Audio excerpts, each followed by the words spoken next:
നമസ്തേ. അനന്തരം ആത്മാവ് അവനെ മരുഭൂമിയിലേക്ക് നയിച്ചു.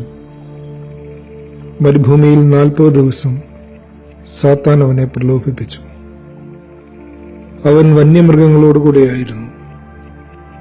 മാലാഖമാർ അവനെ ശുശ്രൂഷിച്ചു. തമ്പുരാന്റെ നോമ്പുകാലത്തെക്കുറിച്ച് സുവിശേഷകൻ മർക്കോസിന്റെ കുറിപ്പാണിത്. ഇതിൽ മൃഗങ്ങളും മാലാഖമാരും മനുഷ്യപുത്രന്റെ ഒപ്പമുണ്ട്. മൃഗീയ വാസനകളെല്ലാം ദൈവീക വാസനകളായി പരിണമിപ്പിക്കുന്ന കാലമാണ് നോമ്പിൻ്റേത്. ദാനിയേലിന്റെ നോമ്പ് മെരുക്കുന്നത് മൃഗങ്ങളുടെ രാജാവായ സിംഹത്തെ തന്നെയാണ്. ഗുണപരമായ പരിവർത്തനത്തിനു വേണ്ടിയുള്ള പോരാട്ടക്കാലമാണിത്. എന്റെ ജഡകാമനകളെ ഉയർന്ന ബോധ്യങ്ങളാക്കി തീർക്കുന്നതിനുള്ള മഹാപ്രയത്നത്തിന്റെ കാലം. കണ്ണും കാതും തുടങ്ങി ശരീരത്തിന്റെ 9 വാതിലുകൾക്കും ഒരു കാവൽക്കാരനെ നിയമിക്കുക. ഉള്ളിലെ വീര്യം ചോർന്നു പോകാതെ അടക്കം ശീലിക്കുക. കാനാവിലെ കല്യാണ വീട്ടിൽ 6 കൽഭരണികളുണ്ട്.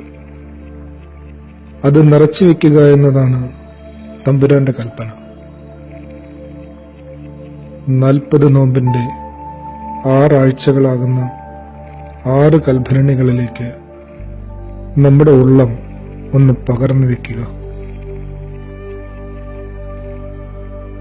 നമ്മുടെ പരക്കം പാച്ചിലുകളെ ഒന്ന് തടുത്ത് തിരക്കുകളിൽ ഒഴുകിപ്പരക്കുന്ന നമ്മെ ഒന്ന് കോരിയെടുത്ത് നോമ്പിലൊഴിച്ചു വയ്ക്കുക. അവൻ പറയുന്നത് പോലെ ചെയ്യുക. നിശ്ചയമായും നമ്മുടെ ക്രിസ്താനുകരണം വീര്യമുള്ളതായിത്തീരും. ഗുരുവും പിതാവുമായ മോർ ഇവാനിയൂസിന്റെ വാക്കുകളിൽ നമുക്ക് ഈ നോമ്പ് പിടിക്കാം. വലിയ നോമ്പിലേക്ക് നാം പ്രവേശിക്കുകയാണ്. നമ്മുടെ ആധ്യാത്മിക ജീവിതത്തിന് ഒരു പുതിയ തുടക്കം നൽകാനുള്ള ഒരവസരം കൂടിയാണിത്. ക്ഷമയോടും സ്നേഹത്തോടും സമാധാനത്തോടും നാം കഴിയണം. അഹങ്കാരം മനുഷ്യനെ നശിപ്പിക്കും, അവനെ പിശാചാക്കും. അതിനാൽ നോമ്പാകുന്ന കഷായം എല്ലാവരും കുടിക്കണം. പരസ്പരം ക്ഷമിക്കണം. പരസ്പരം ക്ഷമിക്കുന്നത് സ്വർഗത്തിന്റെ അനുഭവമാണ്.